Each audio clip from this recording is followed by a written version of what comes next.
कैसे खिलाड़ियों का रिटर्न बदलता है और कैसे कैसे कॉल्स के अंदर फेरबदल होता हुआ दिखाई पड़ेगा। बहुत बहुत शुक्रिया राजन, आपका भी, समित आपका भी, मेहुल आपका भी हमारे साथ मौजूद रहने के लिए और बाजार पर बातचीत करने के लिए, सभी कॉल्स पर चर्चा करने के लिए। अच्छा, अब आगे बढ़ते हैं और सीएसबी बैंक ने Q4 में शानदार अपडेट दिए हैं। डिपॉजिट 5.5% बढ़कर 20,188 करोड़ रहे। गोल्ड लोन में करीब 7.5% की ग्रोथ। और Q4 अपडेट पे बातचीत करने के लिए हमारे साथ कंपनी के MD, interim MD and CEO प्रलय मंडल साहब मौजूद हैं। प्रलय सर नमस्कार, स्वागत है कार्यक्रम में। एक बढ़िया लोन ग्रोथ देखने को मिली इस क्वार्टर के अंदर, क्या माने इसको कि किस तरह की ग्रोथ रही, अभी प्रेजेंट सिनेरियो किस तरह का है? दूसरा, क्या ये जो ग्रोथ है इसका फर्दर डाइसेक्शन आप बता सकते हैं, किस किस सेगमेंट से किस तरह की आई है ग्रोथ? हमारा ये जो लोन ग्रोथ हुआ है एक्चुअली अक्रॉस द बोर्ड हुआ है। गोल्ड लोन का लोन ग्रोथ फाइनली इस क्वार्टर में it has taken off. Wholesale banking भी अच्छा ग्रोथ किया है, SME banking has done very well. तो overall I think all round growth हुआ है। आपको पता ही होगा कि बिकॉज ऑफ द एलटीवी का जो इशू था इस साल में ऑन गोल्ड लोन, लास्ट साल में 90% था, इस साल में 75% रेगुलेटरीली चेंज हुआ है।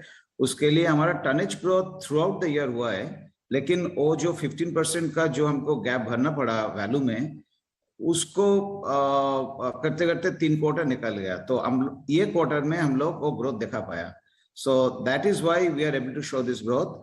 एंड ये जो ग्रोथ अब देख रहा है, ये मोमेंटम कंटिन्यूड होगा नेक्स्ट साल में भी। इसमें हमारा पूरे फुल कॉन्फिडेंस है। प्रलय साहब, एक चीज और क्रूशली वॉच की गई है कि जो कासा की ग्रोथ थी वो एटलीस्ट वीकर साइड पे है, बाकी बैंक से कंपैरिजन में मान सकते हैं थोड़ी सी वीकर साइड पर देखने को मिली है। कोई स्पेसिफिक रीजन है इसका, क्यों रहा ऐसा? एक्चुअली कासा रेशियो थोड़ा सा नीचे गया है क्योंकि हमारा ओवरऑल डिपॉजिट ग्रोथ हुआ है, तो वो डिनोमिनेटर न्यूमरेटर इम्पैक्ट का बात है ये। लेकिन कासा का ग्रोथ थोड़ा सा वीक है क्योंकि हम लोग का जो एक करेंट अकाउंट का इस बार एक रेगुलेटरीली एक चेंज हुआ था, बाद में वो रिवर्स भी हो गया था।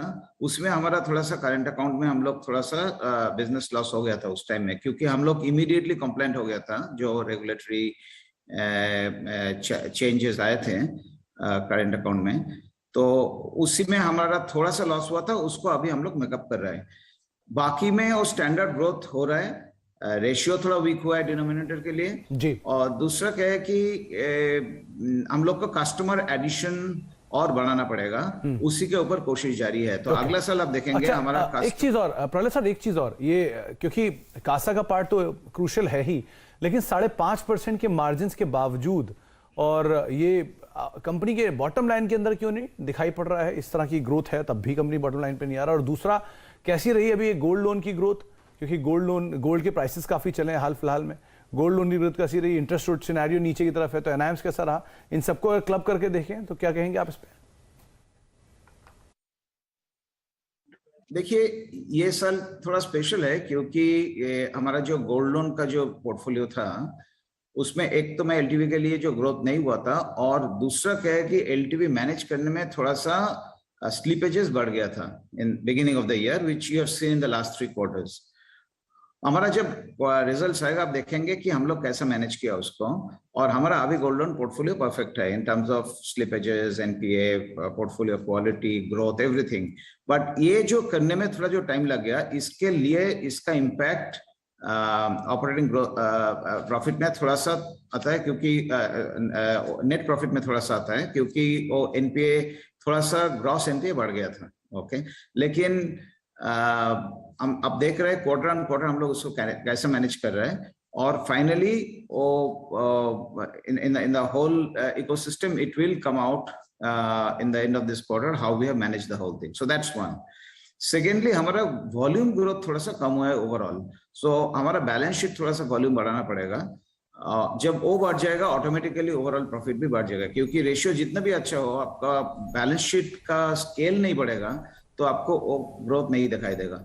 तो वो हम लोग क्या कर रहे हैं, हम लोग होलसेल में फोकस कर रहे हैं, एसएमई में बहुत बढ़िया तरीके से फोकस कर रहे हैं, और अभी हम लोग जितना भी रिटेल प्रोडक्ट्स है सब एक एक करके लॉन्च कर रहे हैं। ओके, तो चलिए प्रलय सर, बहुत बहुत शुक्रिया अपना समय हमें देने के लिए, हमसे बातचीत करने के लिए, कंपनी के नंबर्स पर विस्तार से चर्चा करने के लिए, और उम्मीद करते हैं कि बेहतर क्वार्टर गोइंग फॉरवर्ड हम आता हुआ भी देखें। बहुत बहुत शुक्रिया सर अपना समय हमें देने के लिए। चलिए तो अब खिलाड़ी नंबर 1 को तो यही समेटेंगे। एक ब्रेक का वक्त है और ब्रेक के उस पार कमोडिटीज मार्केट के अपडेट लेके आपके साथ मौजूद होंगे दीपाली। छोटे से ब्रेक के उस पार। नमस्कार।